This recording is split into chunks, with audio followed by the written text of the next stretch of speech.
Look then at the consciousness of black people in America and of African people in the world. The consciousness that we exhibit to a good degree at this point reflects the nature of the interaction we have with European people. And one of the major objectives of European people is to manipulate and control the consciousness of African people. And through their manipulation and control of the consciousness of African people, divert that power, which ordinarily would be the power of African consciousness, to their own use, and increase their prosperity and power thereby. The relationship then of the European man to the African man, to a good extent, is a relationship of Count Dracula to his victim. What's up, YouTube family? Welcome back to my space. This is Evans Trailer. Guys, on today's video, we want to talk about the falsification of African consciousness. When you talk about this topic, what comes to your mind? Guys, the speaker of the day is Dr. Amos Wilson, and he'll be speaking about the falsification of African consciousness. So Dr. Amos Wilson, psychologist, author, and scholar, often discussed consciousness as a critical component in addressing the challenges faced by black communities. His work emphasized the importance of understanding and transforming consciousness to achieve collective empowerment and liberation. When he speaks of the falsification of consciousness, he refers to how systems of oppression distort awareness and self-perception of individuals and communities, particularly in the context of colonialism, racism, and systemic inequalities. So guys, I want to play this video of Dr. Amos Wilson. Once the video is done, we'll get back and do a critical analysis of this topic of the falsification of African consciousness. Let's watch this, guys. Look then at the consciousness of black people in America and of African people in the world. The consciousness that we exhibit to a good degree at this point reflects the nature of the interaction we have with European people. And one of the major objectives of European people is to manipulate and control the consciousness of African people. And through their manipulation and control of the consciousness of African people, divert that power, which ordinarily would be the power of African consciousness, to their own use, and increase their prosperity and power thereby. The relationship then of the European man to the African man, to a good extent, is a relationship of Count Dracula to his victim. To suck the blood of African consciousness to maintain their own life. This is what it's about.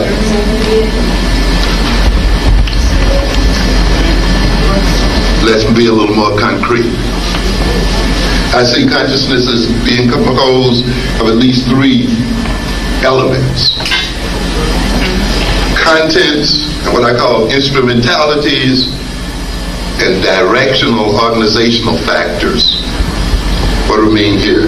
Consciousness contains things: knowledge, perceived knowledge, beliefs, opinions, our conditioned emotions, our conditioned behavior, behavioral orientation, our perception of ourselves, our worldview. Consciousness also has in it our unconscious drives and motives. We are driven by things we're not even aware of. That's part of our consciousness and the moods we're in.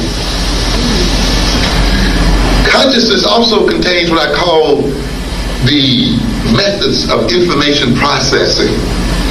See, it's not enough just to have knowledge and facts and beliefs and have them exist in your mind. That's sort of a static type of thing. You also now must find some way of using the contents of your mind.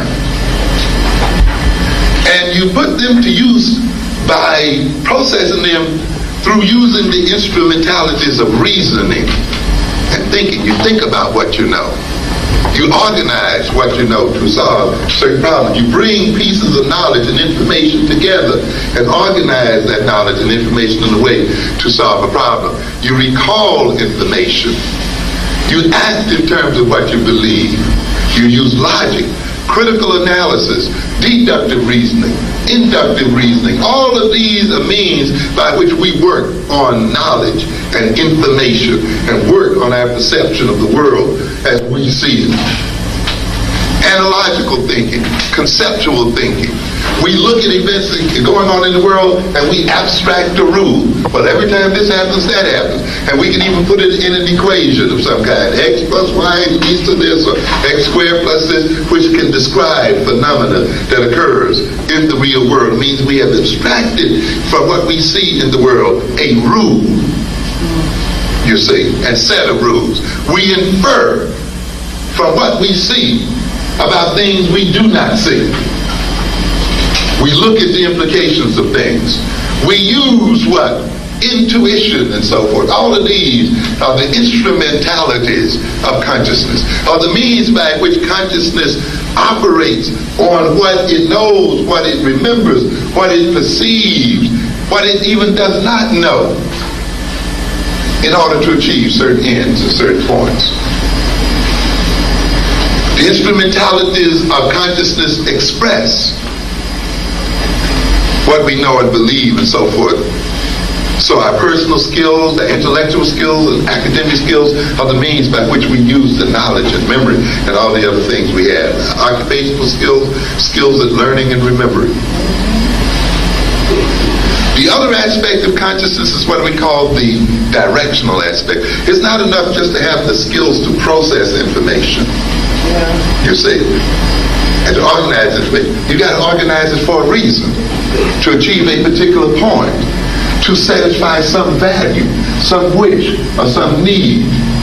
You see, I was looking at a discussion here the other evening with a very esteemed public intellectual who apparently had the capacity to reason and think very well. He's been educated in philosophy. And who has apparently a good deal of knowledge.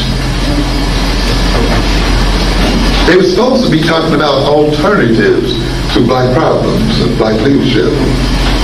And I didn't see one black problem discussed at all during that 2 hours.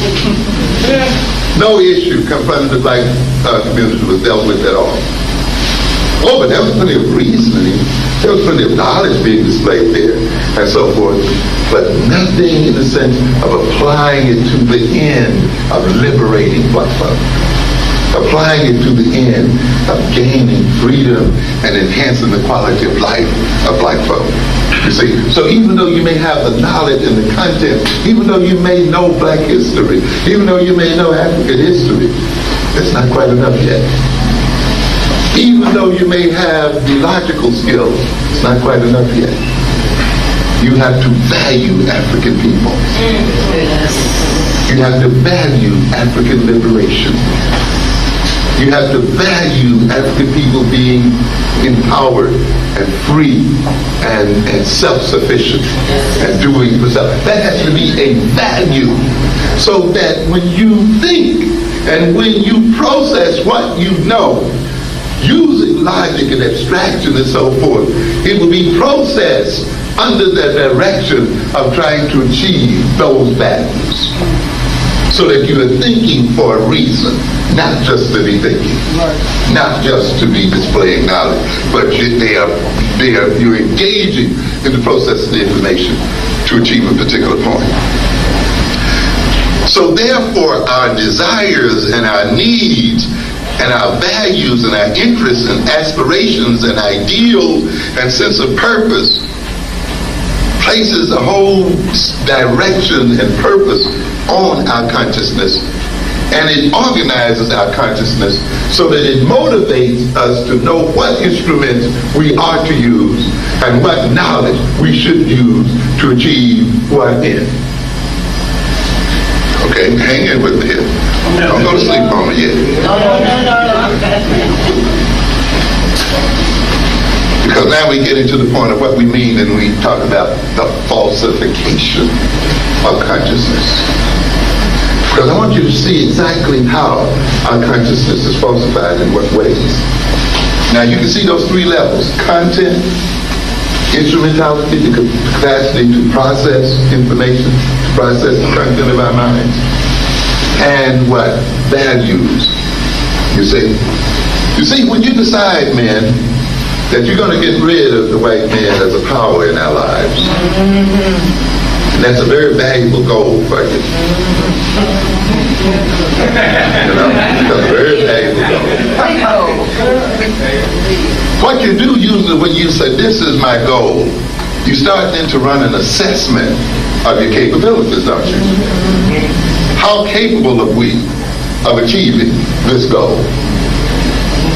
What kind of knowledge must we have to accomplish this goal? What kind of information must we gather and make a part of our minds and the store of our knowledge in order to accomplish this goal? This is our goal. We want to be free of being ruled by white men. Okay?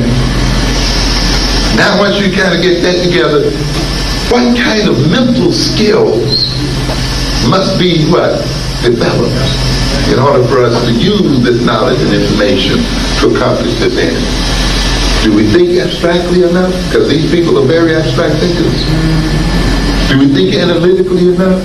Because their hallmark is analytical thinking, isn't it? Do we think conceptually enough?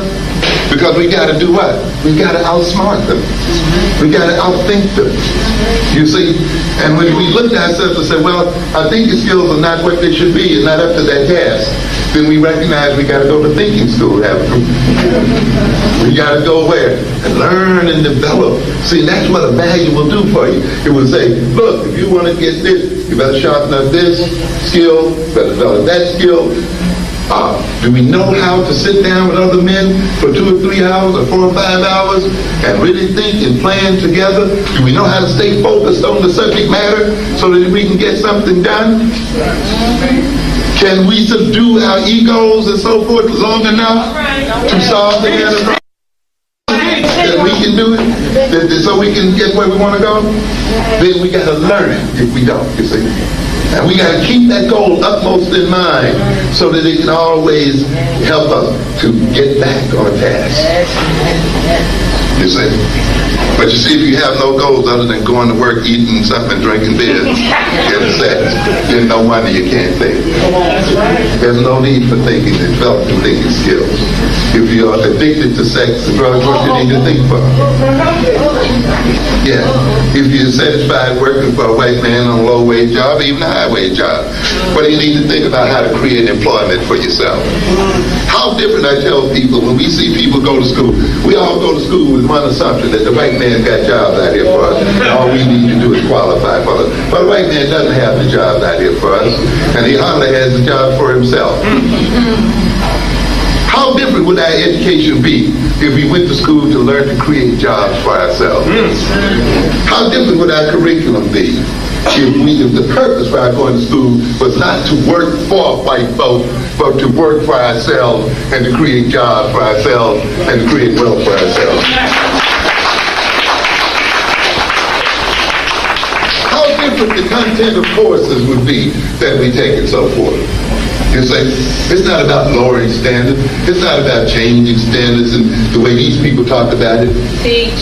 You say, it's about building up the appropriate standard. It's not about unequal education. It's about what? Appropriate education.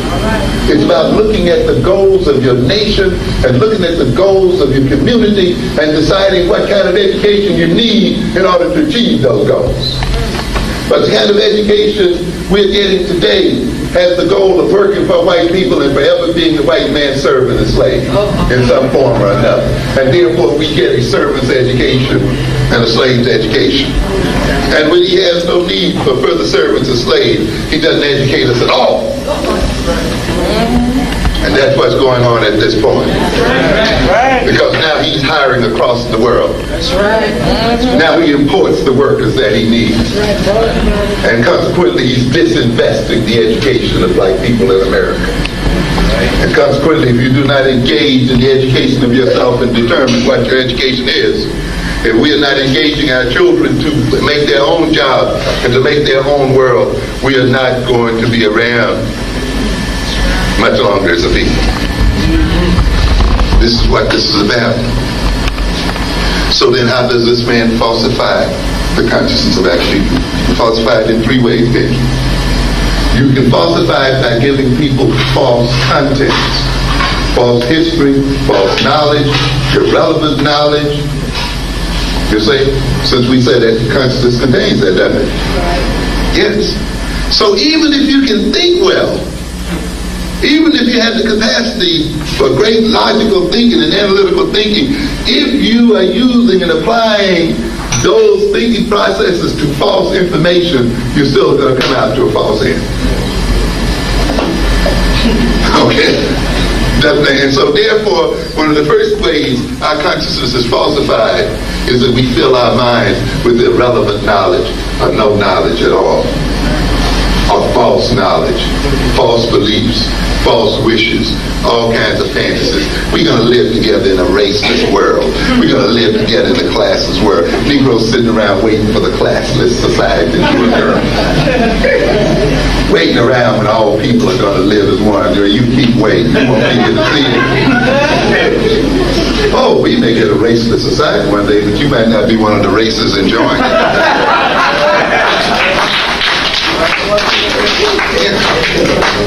Yeah. But when you have that kind of fantasy, and that fantasy fills your head, when you think that the thing that's going to solve all the problems is that people love one another, you know, that they respect one another. You get a lot of preaching on Negroes on that behalf.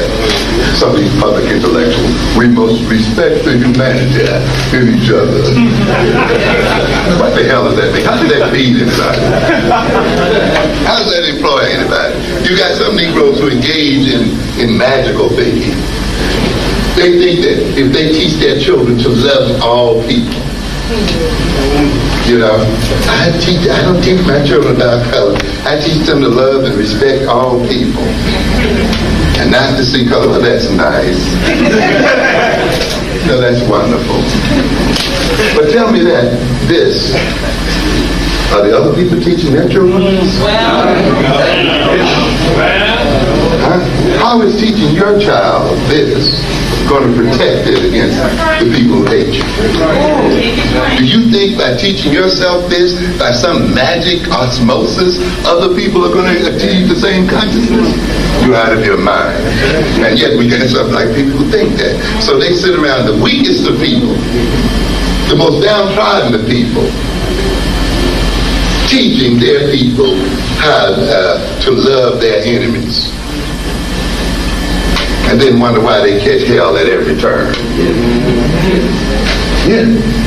You can do that if you're willing to be dead and let people just run over you in the end. And if someone has convinced you that that's the essence of religious life, fine, it's all right. But I'm telling you, you see, we got a lot of people who are caught up in that thing. So therefore, our masters will put that kind of religion into us. You see, and they will see that as the essence of religion. I've told you many times that the major problem out here, the reason why our children are where they are, is the result of law-abiding, church-going Negroes. Yeah. And it's not the children and the youth who are the greatest criminal threat to the black community. It's law-abiding Negroes. It's Negroes who believe this white propaganda and this falsified religion. Yeah, who can't see color, and therefore they can't see their own colored children. Yeah. Who in their efforts to be sanctimonious and good, create evil. Yeah, because someone told them being good is giving these other people who got more money than they know what to do with their money while they rob their own children. And then they wonder why they fear them as they walk down the street.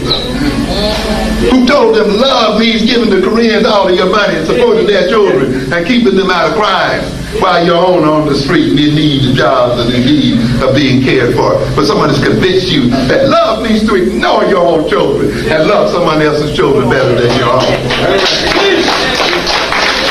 And you feel holy, you feel good when you do it. Someone has made you feel guilty when you concentrate your attention on your own children.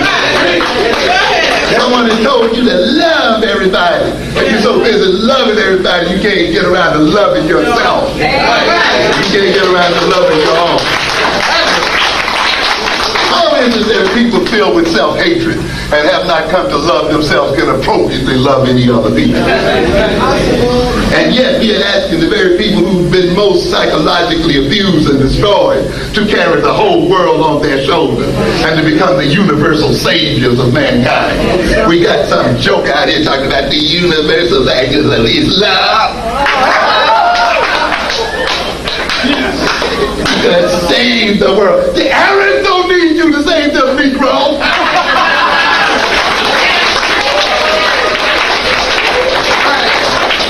The Chinese is not asking for a Negro to come over there and save China. The Frenchman is not asking Negroes to come over there and save them. Why did you get into this business? It's your business to save the world.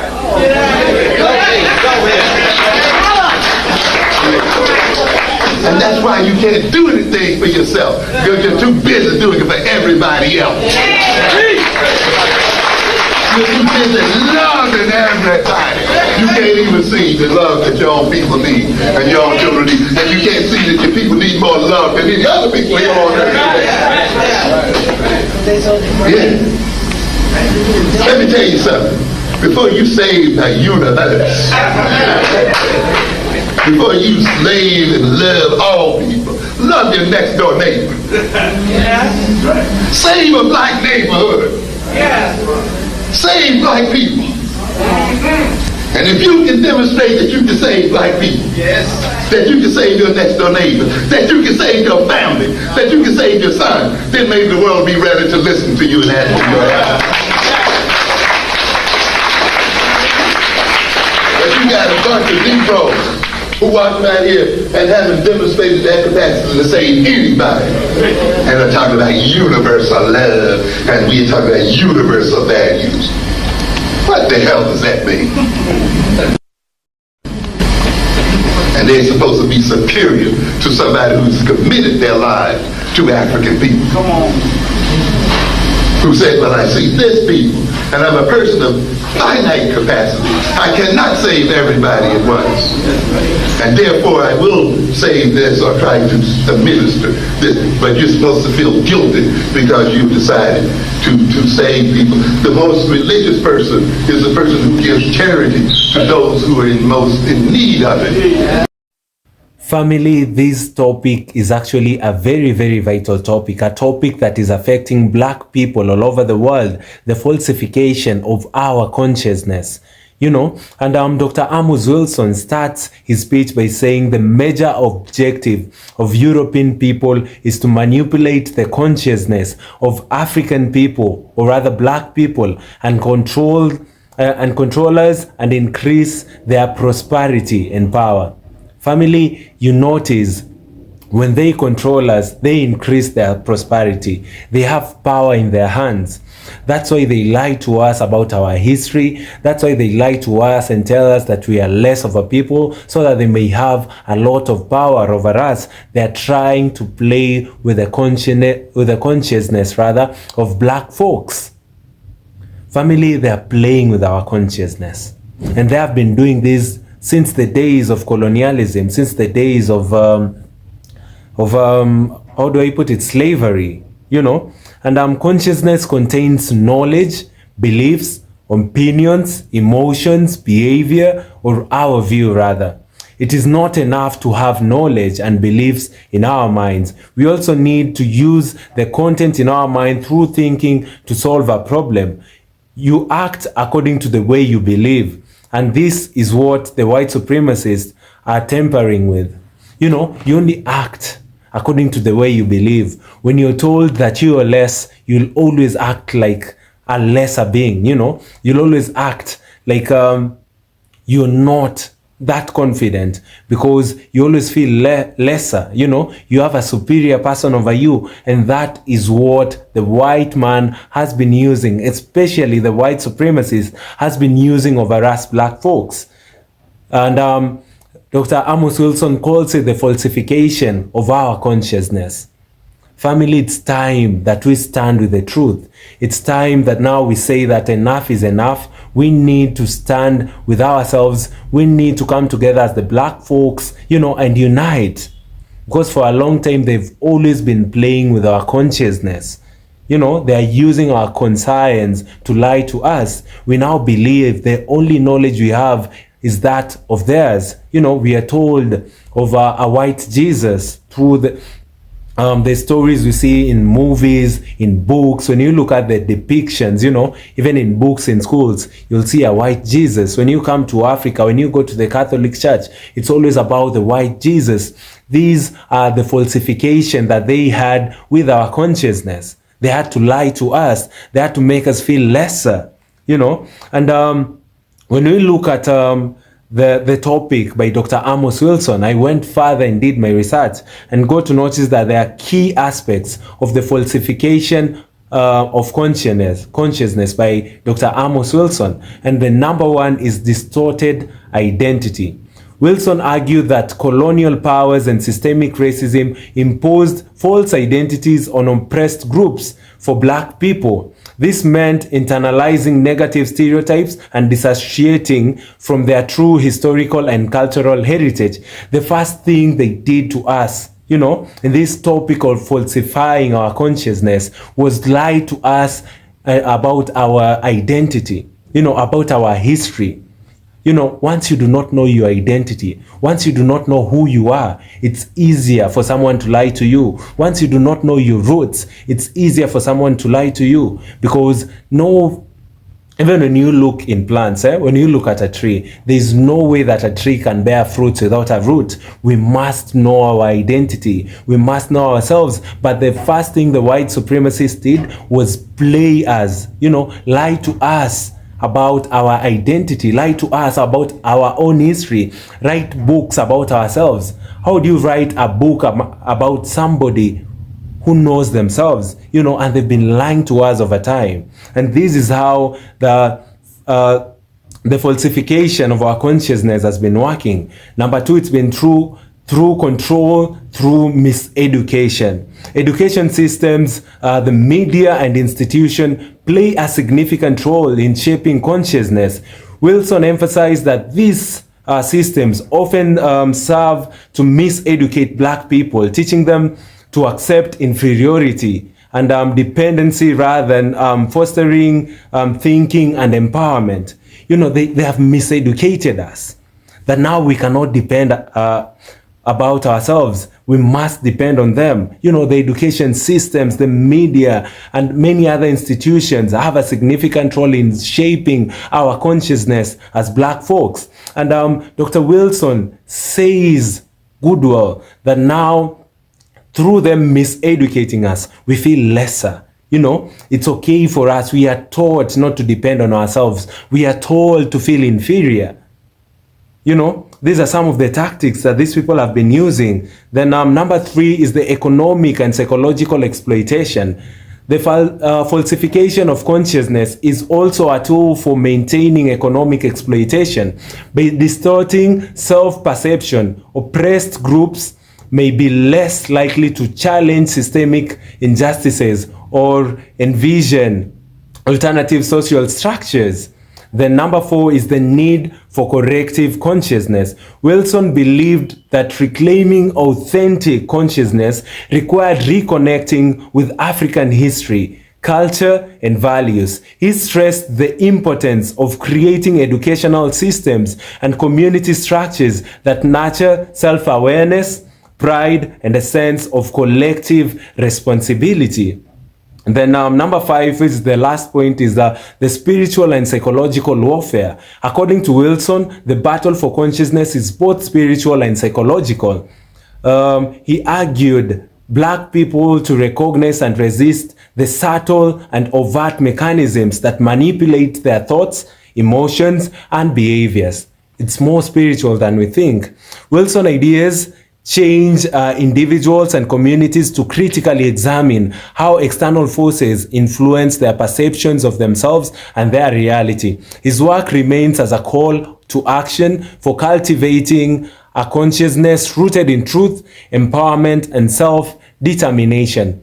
Family, you notice from this that the work of the white supremacist has always been to play with our consciousness as the black folk. You know, we have been constantly lied to. We have been constantly miseducated. Constantly, we have always been meant to feel like lesser beings. And it is time that these must come to an end.